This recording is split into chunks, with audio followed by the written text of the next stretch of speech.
wabarakatuh. Waalaikumsalam warahmatullahi wabarakatuh. Sampurasun.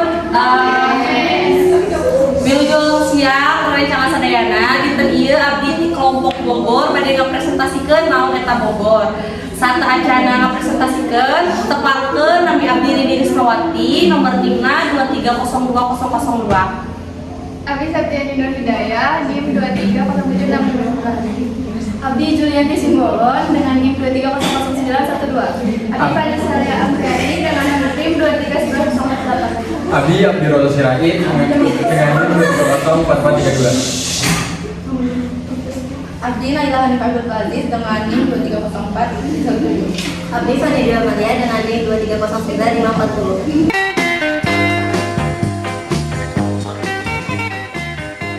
Wilujeng Madabu. Aja ya semua, jadi ini saya akan menceritakan tentang sejarah dari apa itu Kota Bogor. Sebelumnya ada yang pernah dengar gak sih cerita tentang Kota Bogor? Ada yang pernah dengar gak? Oke. Jadi kita mulai dari masa penjajahan Belanda. Jadi saat itu ada sekitar 2 arkeolog terkenal itu mencari tahu tentang di mana sih tempat adanya kerajaan Pajajaran itu berada. Nah, mereka mencari tahu di daerah-daerah dekat dengan yang disebut sebagai kerajaan Pajajaran itu. Mereka meneliti dari prasasti batu tulis yang ada di depan, bisa dilihat. Ya, dan beberapa prasasti batu tulis lainnya. Di sana mereka menemukan bahwa letak tetap dari kerajaan Pajajaran itu berada di Kota Bogor. Nah, dari situ mulai dicari bahwa kerajaan Pajajaran ini awalnya dibangun oleh Raja Sri Baduga Maharaja Ratu Haji I Pakuan Pajajaran, atau yang biasa kita sering dengar sebagai Prabu Siliwangi. Terus lanjut lagi ke masa penjajahan VOC saat Belanda tiba. Di situ orang-orang Belanda memanggil Bogor sebagai kota Buitenzorg, atau bisa disebut sebagai itu berasal dari nama pohon palem yang sering ada di Kota Bogor. Nah, selanjutnya dari jenderal yang selanjutnya dari Kota Buitenzorg itu ada seorang jenderal, Gubernur Jenderal Gustav William Baston itu membangun Istana Bogor, atau yang sering kita lihat sebagai Istana Kepresidenan. Nah, istana ini dibangun untuk sebagai tempat peristirahatan bagi Gubernur Jenderal yang sedang tinggal di Buitenzorg itu. Dan dibangunnya istana ini berdekatan dengan pembangunan jalan Dendels, atau jalan yang menghubungkan dari Batavia ke Buitenzorg. Lalu selanjutnya setelah pembangunan ini dilakukan, ternyata VOC itu melemah dan pembangunan dari Istana Bogor ini dilanjutkan oleh Jenderal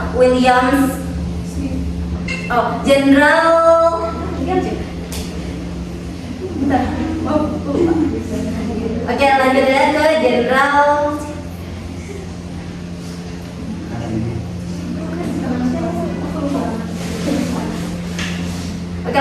langsung ke jenderal yang kedua itu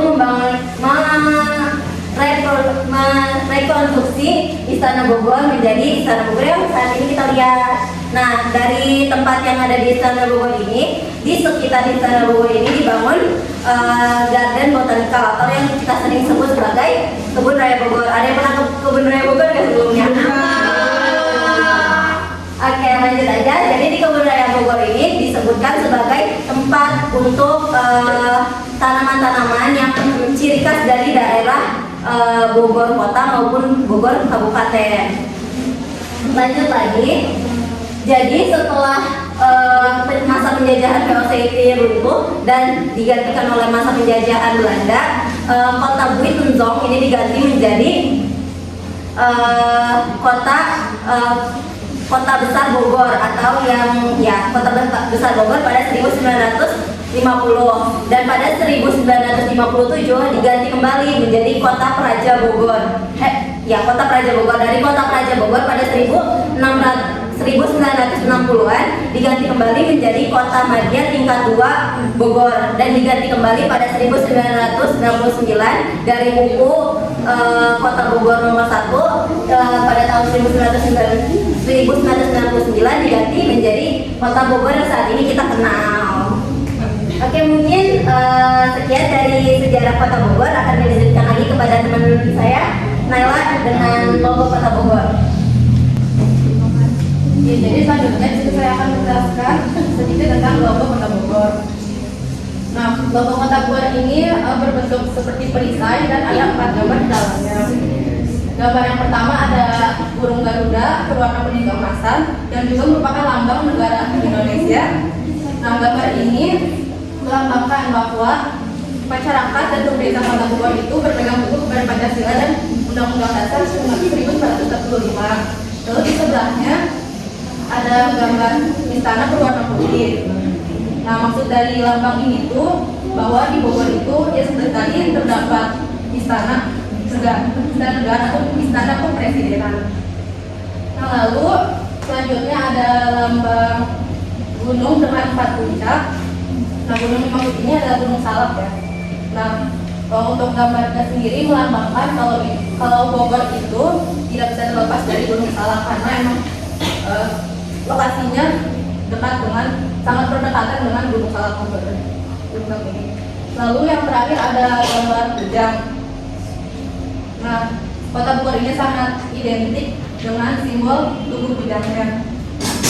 Nah, kujang ini merupakan alat yang dipakai untuk berperang dan juga merupakan pusaka dari Kerajaan Pajajaran. Nah, Bogor juga merupakan salah satu pusaka dari Kerajaan Pajajaran hingga di dalam logonya terdapat kujang.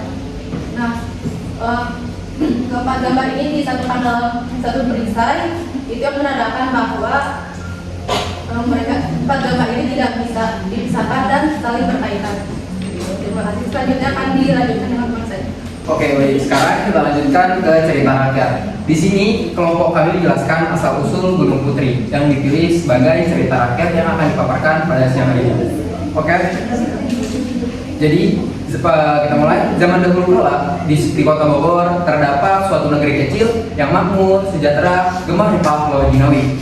Informasi untuk teman-teman semuanya, gemah ripah Pulau Jinawi ini diambil dari kata yang berasal dari daerah Bogor yang artinya gemah ripah Pulau Jinawi ini memaparkan arti bahwa masyarakat pada daerah tersebut hidup dengan makmur dan sejahtera.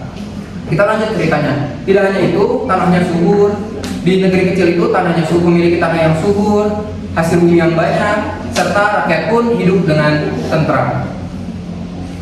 Di negeri kecil itu juga dipimpin oleh seorang raja yang memiliki sifat arif dan bijaksana. Tidak hanya itu, seorang raja tersebut pun memimpin dengan adil pada semua rakyatnya. Sang raja memiliki anak yang bernama Putri. Putri merupakan seorang anak dari seorang raja yang cantik jelita. Putri yang cantik rupawan tersebut itu memiliki sifat baik budi pekertinya dan halus budi bahasanya. Karena itulah banyak pangeran yang jatuh cinta kepadanya. Namun Putri tidak pernah menerima dan tidak pernah mau apabila ada seorang pangeran yang mendatangi istana dan meminang Putri untuk menjadi pasangannya. Karena Putri adalah anak seorang raja dan Putri juga menjadikan pangeran-pangeran tersebut kakaknya saja atau menganggap pangeran-pangeran tersebut kakaknya saja. Jadi Putri ini setiap ada yang meminangnya, pangeran-pangeran yang meminangnya hanya dijadikan sebagai kakaknya saja. Tetapi tidak semua pangeran menerima penolakan yang dilontarkan oleh sang putri. Salah satunya ada pangeran yang tersinggung dan sakit hati, serta ada niatan untuk membalas rasa sakit hati tersebut kepada sang putri. Akhirnya pangeran tersebut menyuruh pengawalnya untuk mencarikan seorang yang dapat membalaskan rasa sakit atau rasa dendamnya. Setelah dicarikan, pangeran tersebut pun langsung mendatangi istana si putri dengan maksud agar tujuan jahatnya berjalan dengan lancar. Setelah itu, pangeran tersebut pun menghadap sang raja dan membicarakan perihal keamanan si putri. Pangeran tersebut berbicara kepada raja bahwa putri ini harus ada orang yang bisa istilahnya itu tolak bala atau tolak bencana dari bencana apapun. Akhirnya dengan tanpa sang raja tahu niat busuk sang pangeran, sang raja pun menyetujui untuk mendatangkan seorang tolak bala. Akhirnya pangeran tersebut pun membawakan, setelah ada seorang yang dipercaya bisa menolak bala tersebut, akhirnya sang putri pun disuruh mengikuti mantra-mantra yang tidak tahu isinya apa oleh seorang yang bisa dianggap menolak bala tersebut. Tanpa tahu, si putri tiba-tiba setelah membaca mantra, sang putri pun dikerubungi oleh asap dan kabut, dan terkecuali semua orang yang ada di situ tertutupi oleh asap dan kabut, terkecuali penjahat dan para pengawalnya. Setelah itu, setelah menyalurkan niat jahat sang pangeran pun langsung berniat meninggalkan kediaman di istana tersebut dan meninggalkan si putri karena memang tujuan jahatnya sudah tersalurkan. Tetapi saat ingin keluar, pangeran tersebut tertutupi oleh pohon yang besar dan pangeran serta rombongannya tidak bisa keluar dari pohon-pohon tersebut. Oleh karena itulah, di kediaman putri, raja, penjahat serta pengawalnya setelah tertutup oleh pohon, itu terbentuklah bangunan yang tinggi serta setiap malamnya mengeluarkan suhu dan udara yang cukup dingin sehingga tidak ada seorang pun yang mampu menahan udara dingin tersebut. Oleh karena itulah nama Gunung Putri dibentuk karena nama dari seorang anak dari seorang raja yang bernama Putri, dan dibentuk gunung karena bangunan yang sangat tinggi dan suhunya yang sangat dingin sehingga tidak ada seorang pun yang mampu menahan suhu di daerah tersebut. Terima kasih. Akan dilanjut oleh teman saya. Baik, selanjutnya ada mitos Kota Bogor. Yang pertama itu ada mitos Jembatan Merah. Jembatan Merah ini terletak di Kebun Raya Bogor. Selain disebut dengan Jembatan Merah, jembatan ini juga disebut dengan Jembatan Cinta atau Jembatan Putus Cinta. Karena mitosnya, kalau misalkan orang pasangan datang ke sini melewati jembatan ini bakal putus. Kenapa bisa kayak gitu? Karena konon katanya dulu ada noni Belanda sama pribumi, mereka mau nikah tapi ternyata tidak direstui oleh orang tuanya. Lalu noni Belanda mengakhiri hidupnya di sini karena sakit hati. Tapi selain itu juga ada menurut kisah tanah Jawa yaitu katanya di situ awalnya ada pribumi, dua-duanya perempuan sama laki-lakinya. Laki-lakinya mau nikahin perempuannya tapi ternyata laki-lakinya malah nikah sama perempuan lain dan perempuannya makin hidup. Jadi yang bakal putus tuh katanya yang cowoknya gak serius. Ada yang mau nyoba?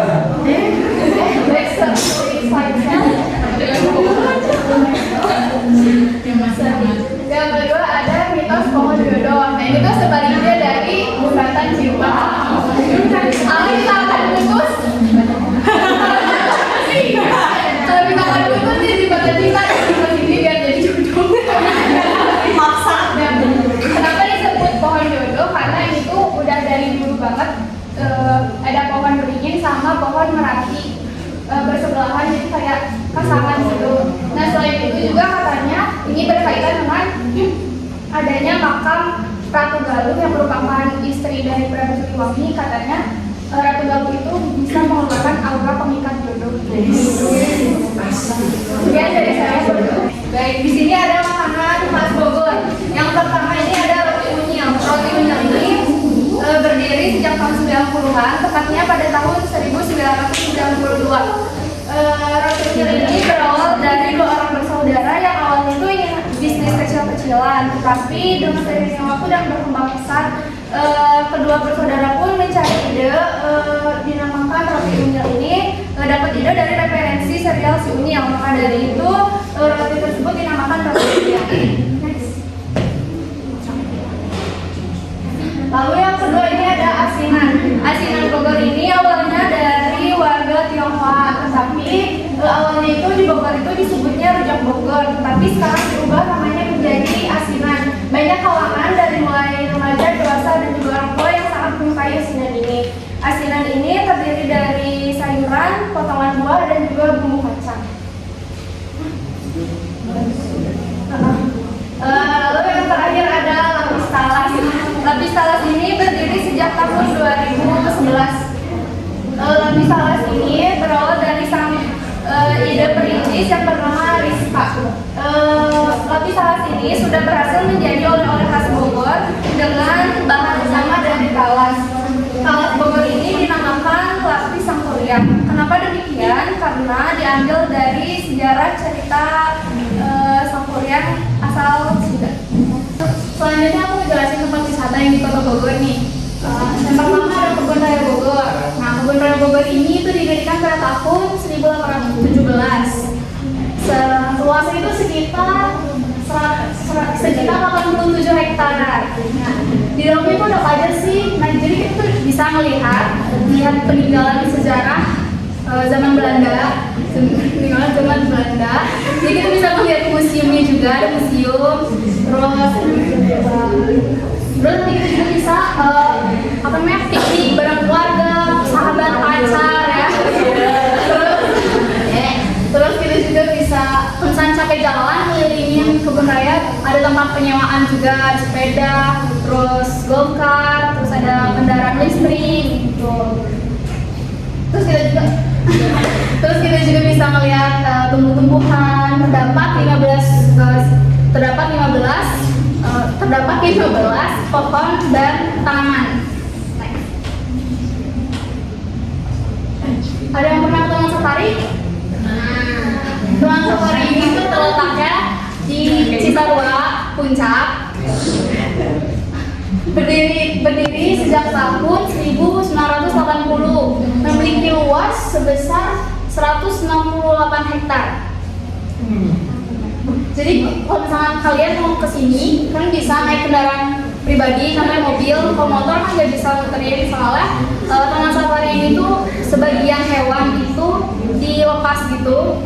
Jadi ada juga ya naik bis gitu. Jadi ada pemandunya nanti yang dijelasin hewan ini gitu.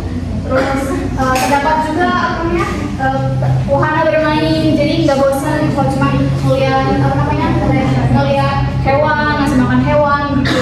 Terus ada juga atraksi hewan kayak ada gajah, elang, lumba-lumba. Untuk tiketnya sendiri itu kalau weekday itu sekitar 225, kalau misalkan weekend 245.000.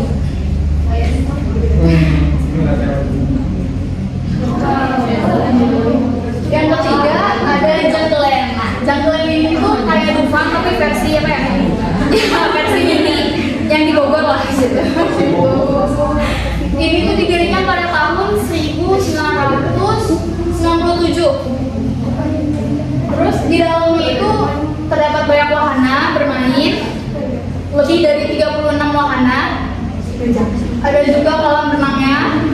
Terus terdapat suka ada parade hewan, parade hewan, ada komedi, acara komedi, terus tari-tarian gitu. Untuk tiketnya itu kalau weekend itu 105, kalau weekday itu 145 kalau salah. Ya.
Tarian Jaipong tuh awal dikenal itu sama Gugun Gembira. Tarian Bojong Reang ini menceritakan tentang kegembiraan dan kecantikan wanita-wanita di tanah Sunda. Terima kasih.